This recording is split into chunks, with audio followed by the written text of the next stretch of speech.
Blucher? I barely knew her. Never goes out of style. Look at this handsome lad. What a game we have today. It's called Blucher. Or maybe it's Blucher. I hear it pronounced both ways. I'm probably going to say Blucher just because I'm an American and I don't care how I'm supposed to pronounce things. It's a game by Sam A. Mustafa. And I got to tell you, we don't usually spend this kind of dosh on these bespoke. Look at that hardcover. Full color. 5 years of development. 10 years of playtesting out in the wilds. And it is, of course, as you can tell from the name, from the cover, from the bearskin cap, it's got to be Napoleonics. I've been having a hankering for this lately. I got the Napoleon flu, the Wellington fever, and look how gorgeous this table is. Talk about your bucket list / squad goals. Great big honking armies lining the table from east to west, smashing into each other. Good times, good times. Each one of these elements is I probably should have looked this up before. I think might be a division, might be a corps. We'll answer that question shortly. I want to show you what each of those elements looks like. This is an army level game. It is on par with something like Absolute Emperor. However, it is, Absolute Emperor, we all have issues with it. You know what I'm saying? So this is a playing card size piece that tells you we're looking at heavy artillery. This is the movement. I'm not going to go through a full flip through on this game. It's 10 years old. There's tons of guys. There's dozens of videos on Blucher already. We're going to play it in our own inimitable fashion. Although it's not inimitable. You could absolutely imitate me and have a great time. We're going to have to do some tweaks. We're going to have to do some changes because it's built for a 6x4 foot table, but Samuel A. Mustafa, in his infinite wisdom, has given us the opportunity to game at whatever scale we want. And not just in terms of figure scale, because of course you could play with your elements at 28 millimeter scale. You get 5 guys on your base. Or you could put 12 of these 15 millimeter guys on your base. Or let me go ahead and reach up here and grab myself a little British cavalry base here, and I'll show you what it looks like on my bases. And here we go. Look, so I got a light cavalry base here. I got 18 bros riding their little ponies. So 12 is pretty good. I got 18. I could probably pack a lot more in there. These are 1-inch wooden squares. Very easy, very cheap. You get them for like 3 cents a pop. Like a bag of 100 costs you like, I don't know, $5 on the Amazon. And the beautiful thing about this game, like I said, in his wisdom, Sam Mustafa, let me see if I can get some of that glare off of here. Oh, there we go. That's mildly better, isn't it? Sam says, look, you can use whatever base widths you want. I know you probably played Wargames Research Group, or you probably played Absolute Emperor, I don't know, even Warlord games. Ooh, this would work really well with the kind of 12.5 millimeter scale that they use at Warlord. And you could even combine elements here. These are probably based for something like DBN, Debellus Napoleonics, or whatever the faux Latin, the like Harry Potter Latin for Debellus Napoleonis, whatever it is. You know what I'm talking about. So you put 4 bases together and maybe they're 40 mils across. Well, that means your whole base is 80 mils across. And so all of the measurements in here are given in base widths. So if your base width is 80 millimeters across, cool. Infantry, for the most part, we'll take a look at it. Let me grab my infantry now. So I got 1-inch bases. This is what I'm going to be using. So my base width is 1 inch. And regardless of what scale base you're using for your maneuver element, you can shoot with your infantry out to a distance of 1 base width. Now in my case, it's 1 inch. And you shoot at full power. Over the next inch, let's hear. I'll break out the little ruler for you. So out to that first inch, about that far, you're shooting at full power. And we'll talk about how you shoot later. But from 1 inch to 2 inch, it's not your full mass 2,500 boys firing volley after volley after volley. Now you're out into the kind of skirmishers in front. I don't have them depicted here in 2 millimeters. But if you wanted to, if I had to do this again, I would go ahead and drop 4 of these. This is actually, I think I originally mounted this for more the Wars of Marlborough, or Wars of Spanish Succession, if you will. If I had to do it again, I'd probably go with the full 4. These are, I want to say 60 men across. I got like, and the bigger one is, I think 200. I got like 300 guys on my base. I'm dealing with a 1 to 8 figure ratio. You could even use, what's that, I think you could probably use what's the Lard Boys game, Strength and Honor, something like that, Blood and Honor, Blood and Strength, whatever it is. You could probably use those same bases as well. So like I said, 1 inch gives you full power, 2 inch gives you half power because your skirmishers are firing. And then of course when you get into melee, that's when things get really bloody. But this, as I said, is everything is measured in base widths. So the lovely table that I'm really jealous of, and I hate people that have tables like this because I don't have the room, the time, the space, the money for it. Maybe someday. 6x4, but if you think about it, these elements are about 3 inches across. So let's divide. That means you could fit 4 of them across a foot. If this is a 6-foot table, that's 24 maneuver elements by about 18 maneuver elements. Well, hey, Heidi ho, buckaroo. That means my table just has to be 24 inches by 18 inches, and I can pack the entirety of Waterloo into a teeny tiny box, just right here on my table with room left over for my Walmart tripod and camera. Won't that be delightful? But what is that going to look like? How does it actually play? Well, I mean, like I said, I don't want to do a full flip through in this. Instead, what I want to do is talk about some of the things that I'm a little on the fence about, and things that I'm going to have to kind of wallpaper over. I'm not necessarily going to like fix the drywall. I may just hang wallpaper over those parts of the game. And one thing, well, let's just get into it. What do you say? So the first thing to be aware of is that your maneuver elements are about the size of a playing card. This is what your playing piece looks like. There is a wealth of information contained on this playing card sized. Well, it's a card. In fact, when you buy one of the supplements to this game, there's a Peninsular War. It'll give you all of the units that you need. Now, in this case, we took a fairly milquetoast one, heavy artillery. But in a lot of cases, in the introductory scenario that Sam Mustafa has available. Oh, by the way, you got to get these rules on sammustafa.com, not Amazon, I mean, I think maybe you get the PDF on the vault, but I'm not interested in that. And he says, oh, you should probably start with this because it's got so much information. There's a lot of cool little wrinkles going on here. You see this little center point? This is where you measure everything from.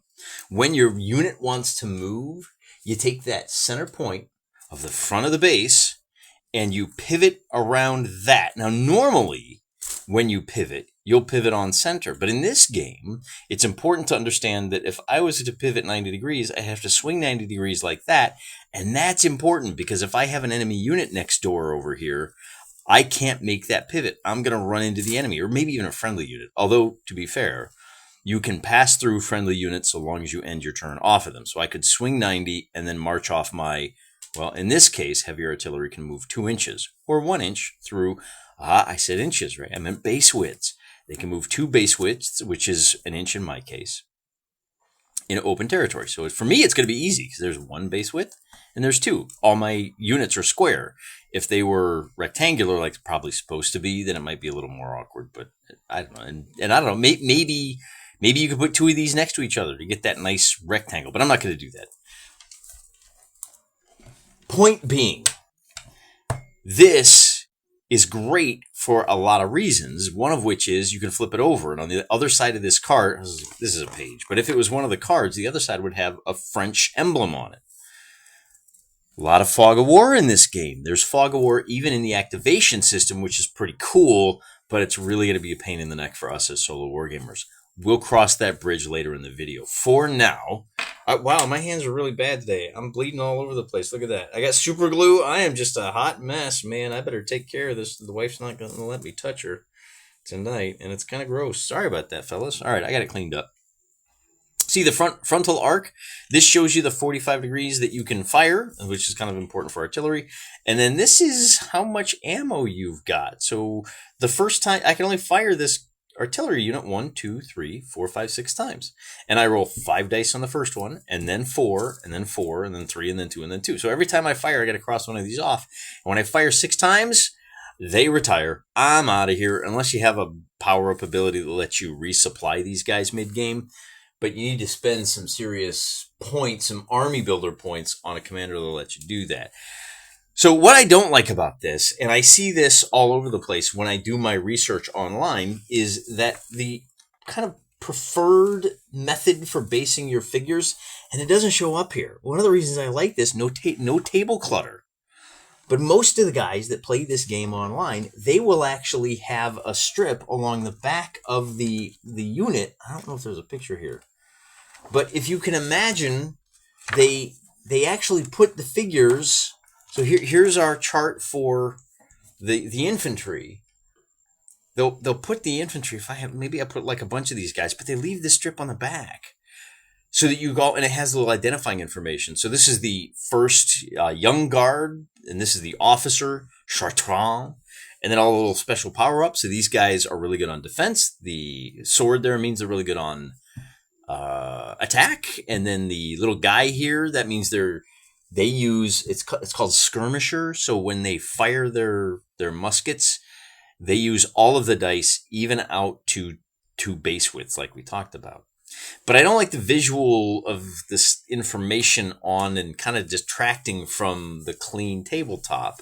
And also, I don't want to have to rebase my guys. I don't want to have to put a little post-it note that they're on top of. I'm not going to be able to flip these guys over for Fog of War because I'm going to be playing double-fisted. I know where everybody is. I got to come up with a way to kind of pseudo Fog of War, or honestly, the Fog of War is an optional rule. You don't even need to use it. It's just helpful because there are certain rules that if your card is flipped over, you have these reserve moves where you can move a total of 6 base widths, and then you reveal what the guy is.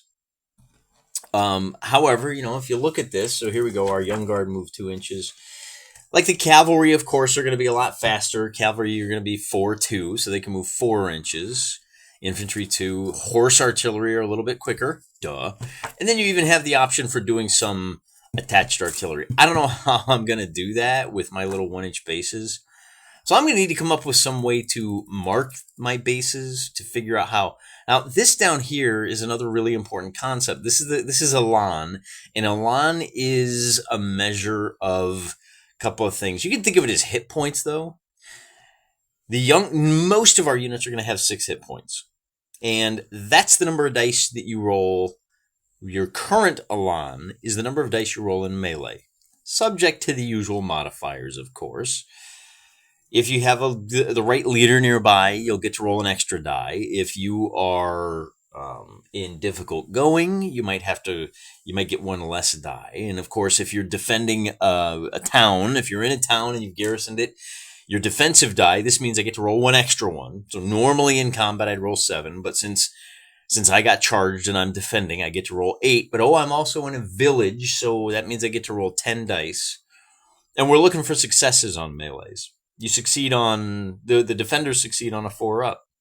So if I'm rolling 10 dice, I'm going to get about 4 successes. If I'm attacked by this one unit that's already taken some blamage, he's only rolling 4 dice. Oh, maybe he gets an extra one because he's got the sword. So, okay, that's 5. Maybe he gets an extra one because he charged. I don't know if he does or not. I'm not an expert. I've just read through it. I haven't played the game yet. Regardless, what you do is you take, if the attacker rolls his dice, the defender rolls his dice. If the defender loses the differential, attacker gets 4 successes, defender gets 2, then the defender loses 2 of his hit points. And now when he attacks, he's going to have 2 less dice to roll. It gets really complicated, though, when you get into situations where we've got, look, these 2 units. I charged these 2 units. Well, now my guy here, he's got, let's call it 5 dice to attack with. He's got to split them up evenly among these 2 units. So maybe I say, well, I'm going to roll 3 dice against the cannons, and I'm going to roll 2 dice against the boys over here. And then they're going to roll their defensive dice. The cannon, of course, not very good at defense. They're not built for this kind of warfare. So maybe they only roll 4 dice, right? Succeeding on, maybe we tie, in which case I'm going to have to retire, which is moving back a half a space. But if I get completely pantsed, I might have to retreat, which is moving back a full move, and then ending my movement like this, right? Facing directly away, because I didn't just retire from the combat, I retreated from it. And if you're used to playing a game like you've seen here on the channel, something like the Rampant series, it just means that at the end of any melee, you never end up in combat. In order for melee to occur, somebody has to charge the other guy. And there are some really interesting rules that are simplifying assumptions about Well, if I wanted to charge just this guy, what would happen? And that's where that center mark comes in really handy, because you're measuring from the center mark. If I'm slightly over here, I have to charge the closest guy, and it does a couple of things. If my entire base is, draw an imaginary line. Let me grab my ruler here so I can show you where that imaginary line is. Look, it's not imaginary anymore. Parallel with that, if my entire base is on this side, I'm flanking the French. Right? If I have even just a tiny little corner, then, oh, look, I'm not flanking him anymore.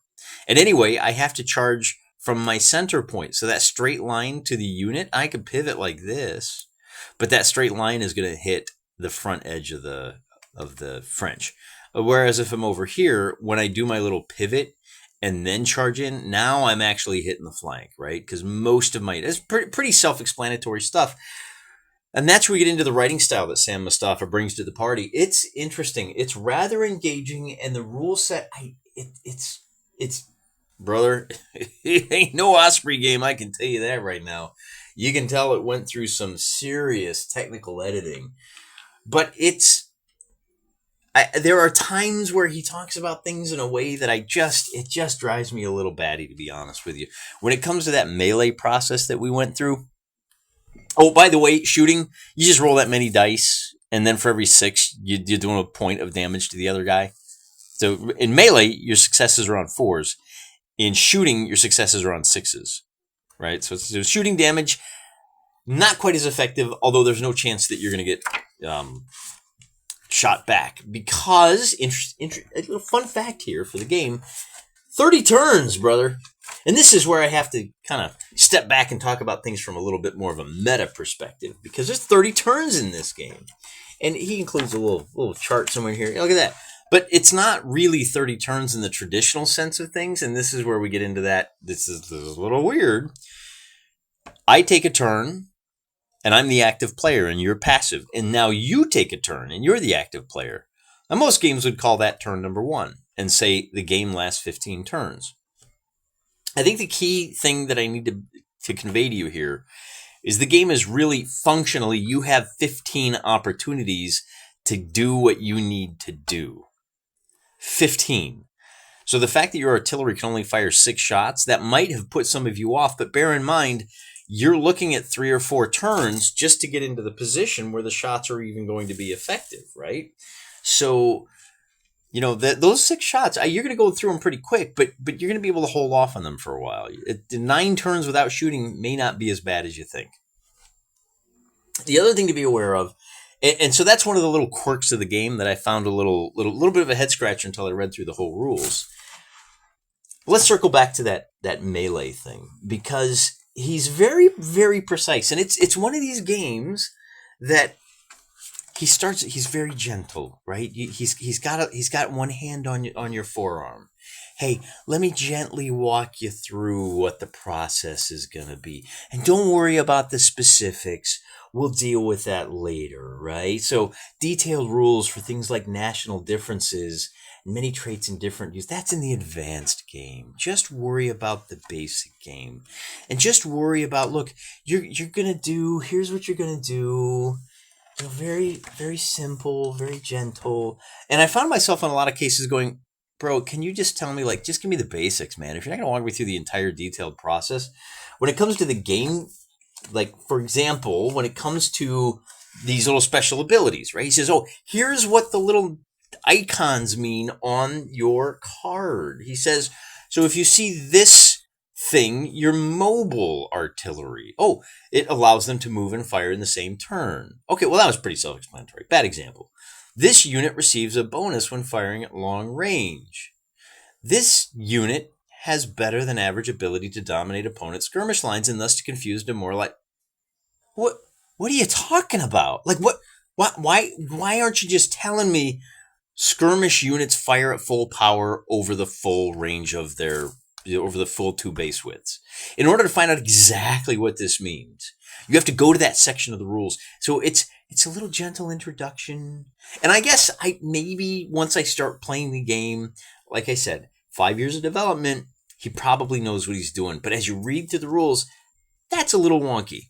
On the other hand, all of this stuff is very clear, very minimal where it is, right where it needs to be. I think it's going to be a suitably relevant reference document when it comes time to actually run through, right? So here's like really good displays here, right? When I'm confused because, well, wait a minute, what happens in this situation where my guard is charge at 2 units? Which one is he actually charging? And in this case, he pivots here, and oh look, most of his frontage is going to be impacting 1. So even though this corner donks on number 2 first, I think we're going to call that charging number 1. It says here he would have to charge unit 2. Despite being further away, 2 is the only legal target, right? So very clear. It's well-written stuff. It's just, I wish you would have gotten to the meat a little bit sooner. And the demarcation between advanced and the basic game and the advanced game, very cut and dried, very easy, very clear rules. I think we're going to have some fun with this, man. But it's different enough that I think we're going to have to start off really small, because the other thing to be aware of with this game is that it is big. 25 units, man. You're lined up elbow to elbow across the whole distance, and it's got some fairly complicated reserve rules for bringing guys in from the sides and edges of the table. We'll talk more about that later. I want to circle back to one of the other things we talked about earlier, and that is how the Fog of War kind of infuses the game from the very beginning. And I haven't talked about the fundamental aspect of activation. There is a hidden activation counter. If you've played any DBA, any DBM, any game that uses pips for activation, normally in a game like DBN, and we'll just say DBN because it's Napoleonic, very easy, you roll a d6. That's how many units you can move. Now, if you have 3 guys in a row, maybe that's 1 unit. You can move them forward. If you got your 12 elements and they're all separated, you're only going to be able to move maximum half your army per turn, right? In this particular game, you're going to roll some dice. It's going to be 1, 2, or 3 dice. Actually, I take that back. If you're the active player, you're not going to roll the dice. Make it simple, I'm going to roll 3 dice. That's the typical game. A normal game, 300 points worth of army is going to have about 20 units on the board. And they're organized into cores, which could be 5 units kind of lined up together, and then individual units. So if I have 3 infantry that are part of the same corps, remember, I might have 3 corps on the table. These 3 infantry are 1, we can think of them as 1 unit, and then I got 1 cavalry out here. It's going to cost me 1 point to move all 3 of these guys, but I got to move them all at the same time. So I spend my point and I move them all up. And I got to move all of those group moves, and they each cost 1 or 2 points, depending on the unique situations. We'll experiment. And honestly, I don't know them right now, but we'll look them up, and when we sit down next week to play a brief little game, we'll go over that. So now I've moved all my corps. Now I can move my individual units. But here's the trick. When I move these 3 infantry units, all 3 of them, I'm going to spend 3 pips. And I don't know how many pips my opponent rolled for me. So this is a really interesting kind of fog of war, press your luck kind of issue. Because I have to move all my group moves first. I think, could be wrong. But those are going to be big, expensive moves. So if I roll 3 dice and I want to move these 5 and then these 4, I've already used 9. I'm maybe done with my turn, and I didn't even get to bring my artillery up. Now, this is important for a number of reasons. Remember, I said that you only have 15 turns. Well, not all your units are going to get to move on all 15 turns. So you got to prioritize. What is my primary concern? And you, as the active player in turn 1, may be able to hold on to the initiative from the perspective of, you know what? I'm dumping all my points into this left flank of the battle. This is where I have the advantage. And so I am going to press forward. Where's page 73? 73 has we can point stuff on the page. I'm going to dominate my points over here. And then once I've got everything done over here I may start pushing troops up here.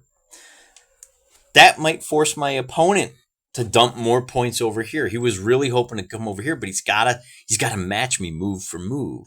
So there's really interesting give and take from the initiative from the player's side, not just from the figure side. Very interesting.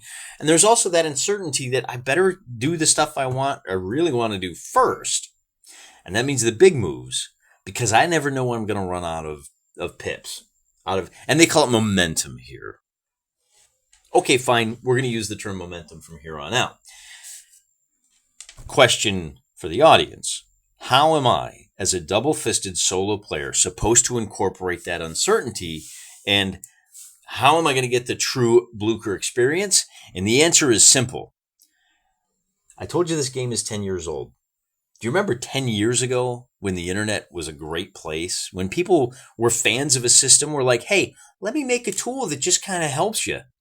HappyBlucher.com, spelled HappyBlucher.com. Some maniac. Now, SamMustafa.com has a lot of downloads, and I took advantage of some of them. He's got a campaign system. He's got cards for I think it's for the Peninsular War. Maybe it's the 1815. I can't remember. But he's got, scenarios. He's got this thing called Gneisenau, which is it's like a one-page tracker. It lets you do some stuff that we'll talk about here in a minute. Boy, this really is turning into a how to play video. I was hoping to avoid that, but really solid introduction. I hope you guys appreciate it. The point being, you go to happyblucher.com and you can actually tell it, look, generally in a 300-point game, you're going to roll 3 dice for momentum. In a 200-point game, you're going to roll 2 dice. And you can tell it, hey, roll 2 dice, and then I'm going to move these, let's call it, so we can point out, I'm going to move these 6 guys are all going to move. So I'm going to spend my first 6 momentum. And you click a button, you say, check it. And the computer will tell you whether you have momentum left. So I say, okay, good. I moved my 6 guys. Now I'm going to move this 1 guy, and I check it. And it says, yep, you got the 1 point. I go, okay, I can move another guy. So I'm going to check it. And it says, nope, you rolled a 7. So that means you're done moving, even though you have these 5 guys left. Really interesting way. It's going to be great, because at least I get kind of that authentic Blucher flavor in my ersatz version of the game. Now, the last thing we should probably talk about is that when you run out of Elan, your unit is removed from the table. It is considered to be, we call it dead, right? It's been eliminated. It's been completely driven from the field. Maybe in glory, maybe in shame, who knows? The point is that if we count up the number of units here on the table, then there's 2 numbers you need to be aware of. And one of them is 1/3. When you lose 1/3, round it up, of your units have been destroyed, forced to fall off the table, then that's your morale clock. So we can do a little exercise here. We got 1, 2, 3, 4, 5. That's a commander. He doesn't count. 6, 12, 18. So there's 18 units here. So divide that by 3, you get 6. If 6 of these guys are reduced to 0 Elan, then you have lost the game. Your morale clock runs out. Sometimes, remember we talked about artillery? They only have 6 shots. When you have literally shot your wad, well, no, it wouldn't be shot your wad. When you've run out of ammo, so shooting your wad is when you stuff the paper wad down the muscle and then you forgot to put the bullet, so you just, and there was nothing there. It was just, you're just firing smoke and sparks and paper. Yeah. Anyway, point being, you're out of ammo. You're out of ammo. Or you were forced to retire from a melee off the table. That unit is called retired. It wasn't destroyed. It just retired. If the number of retired units ever exceed the number of units on the table, in other words, 9, which is going to be hard in this case, you're probably going to have a third of your units destroyed. But let's say I have 4 units. These 4 here are completely destroyed. Well, now I've only got 14 units. And if I have 8 that have retired, I still have lost the game. Now, there are other objectives. Obviously, if we get to turn 15, it's a tie. Well, not necessarily, because you place objective markers down, and at the end of the 30 turns, sorry, Sam, I think in terms of when I go, you go, that's a turn. No, I go, it's a turn, you go, it's a turn. So after 30 of those, night falls, and whoever controls all of the objectives is the winner. All of the objectives. If you don't control them all, it's a tie. And he even taunts you in this with the morale section. And this is probably a good example of the kind of semi-cheeky writing that Sam includes in the game. Let's take a look at morale. So we're advance and retreat, and this might be a good example of. Oh, where's victory? This might be a good example of book control. Yeah, here we go. Special objectives. It is not necessary to play to the bitter end. Among friends, it's perfectly acceptable for the player to concede the game. One thing, and I don't see it now, but he basically says, look, you might wind up having a whole lot of ties in this game. Guess what? That was the style of warfare back in the day. You didn't fight to the last man. You fought over territory, and if you didn't secure all of your objectives, then you said, hey, everybody, hey, gang, we're going to pull back a day or two.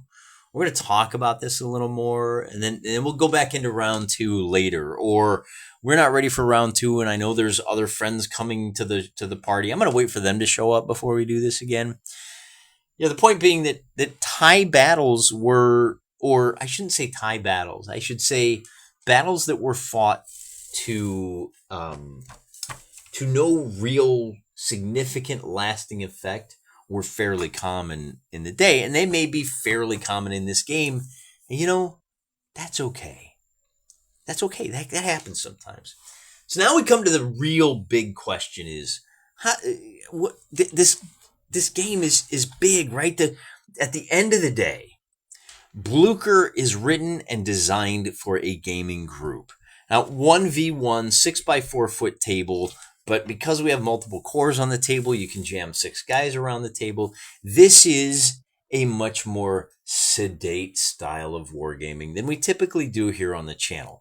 If I may engage in a little bit of meta speaking for a moment, we favor 20 to 40 minute episodes, start to finish, show as much of the game as we can, and in most cases, a game that lasts about an hour may wind up having 30 minutes of actual action that's worth looking at. The other 30 minutes is, Joe's got to go to the bathroom again. Dude, I think you're pre-diabetic, man. That's like the 4th time tonight. You either need to cut back on the microbrews or like start working out, bro, because that ain't healthy. Or you're looking up rules, or the kids come in, or the dog starts barking, and any one of a number of things. It could take. This game is one of those games that it's going to take you some time to set up. There's a whole lot of jockeying for position and setting up terrain, and maybe there's reinforced, maybe this. It's going to take a while. And then the game itself, because I got 20 different elements that I got to move. Though I got 15 whole turns. If it only takes 10 minutes a turn, my dude, that is 2.5 hours. And I mean 10 minutes. I'm talking about 15 turns here. So if I take 5 and you take 5, that's 10 minutes. We do that 15 times. We're looking at 2.5 hours. And now I still got to break it down. This is a classic 4-hour, hey, let's have a drink in our hand. And I'm going to be sitting down some of the time and standing some of the time. It's going to take a while. Not what you typically see here on the channel. So we have a couple of different options. One of which is maybe we just play 100-point battles. I'm not crazy about that because we're getting a little too far away from what Blucher is. We may just have to do the thing where I play out the turn, and that Joe's really good at this is old Sexy Hexy. You gotta go follow my bro. Hex. Oh, now I'm embarrassed. I can't remember the name of his channel. It's Hex to Hex. He's a Hex Encounter wargamer, but it's great because he shows you the red line and the blue line, or he does a lot of Civil War gaming, so that may be the blue and the gray line, and he talks about, now this here over here is Johnson's Corps, and he's got one of those great Appalachia-style accents that's just so warm and inviting, and once you get used to hearing it, I mean, it might sound a little bit odd to some people's ears, but now I think about it, he may be like somewhere in the rural, like Central Plains, maybe? I don't know, he could even be Utah, but he just talks like a guy that you sit down next to him, and you, after like 5 minutes, man, he could have been your best friend for life. He feels no different. And he does this great thing where he says, yeah, Johnson's Corps come up, and he did this over here, and old, you would have thought that old Hickory would have done better over there, but the dice weren't coming up, and he was just standing. We may do that. That may be a valid way to get our 20 to 40 minute videos, or maybe we just stick with 200-point games.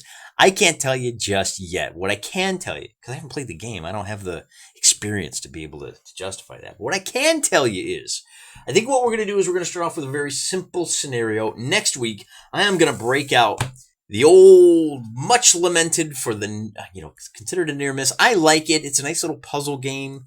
It's got these nice little scenarios. I don't have enough figures really to play out Waterloo or Eylau. Maybe now I do. Look at that, man. Talk about a traffic jam. Whew, that looks like my daily commute. I'm trying to escape. This is my escapism. I gotta get away from that, man.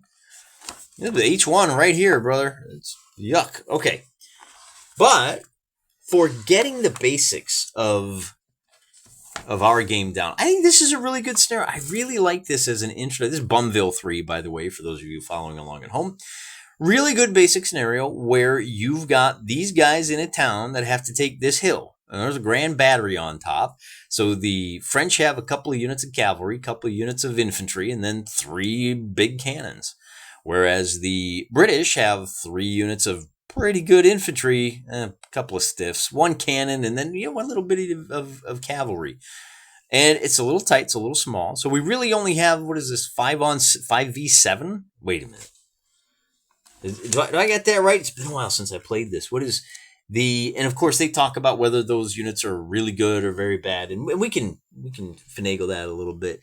It says the division of Allied infantry are willing to try and defend the town aided by a seasoned light cavalry. The French must occupy the town by turn 15. Well, we're going to hear that part. That should be pretty easy. So this is where the French now are going to open up with their grand battery. And here's the kicker. We know from reading Absolute Emperor, this should be about 9 inches across for us. Well, 9 inches, that's pretty good, man. We may have to, we're going to have to bring this grand battery down off the hill to take the town. Spend a turn or 2 moving. And of course, because we're set up like this, that's first 3 elan. And if I'm rolling a d6 for my momentum, that may be 3. I may have to roll. Now here's the cool part. If I roll a 1 and I don't know it, I can still spend those 3 points on turn 1. But I really have to worry about the fact that this cavalry is going to come jumping around. A lot of interesting tactical decisions, even as we have just a limited number of units that will really help us understand how to make Blücher work on the tabletop. And we can squeeze it into a much smaller space than the full-blown 200 to 300 point game of Blücher. So this may, some of you Blücher fans out there, some of you guys that have played Blücher so much you know how it's pronounced, you may find it a little tedious, a little head scratchy, little baby's first training wheels, baby's first Blücher, but I think it'll be a really useful introduction to the game for people who haven't seen it. And who knows, maybe it will sell some of you guys on the full-blown game. I haven't talked about everything there is to talk about with this game yet. This turned into just kind of here's what we're looking at. So I don't need to go over all of those nitty-gritty details. Next week, we're just going to set up the terrain. We're just going to play the game. We're going to see how it works. And after that, we will probably break out a simple 200-point battle. This is in my brain how this works if I don't get bored of this and move on to the next happy, shiny thing. I'm a wargamer. What can I tell you? We play out just simple 200-point. We'll take advantage of happyblucher.com to build a couple of army lists. And then we're comfortable enough we can move on to the campaign game, which again, you cheeky monkey, Sammy. Oh, you cheeky monkey. He calls it a campaign. It's really just a pre-game warm-up. That's like a preseason game leading into the season. Because ultimately, at the end of the day, you're just building one battle in a really interesting way. And I can't wait to show that to you. But it's going to be a few weeks. Because first, we got to learn the basics, man. We got to crawl before we can walk. That's what we're going to do next week. Come crawl with me next week. It's going to be fun. Till then, I'm praying for you.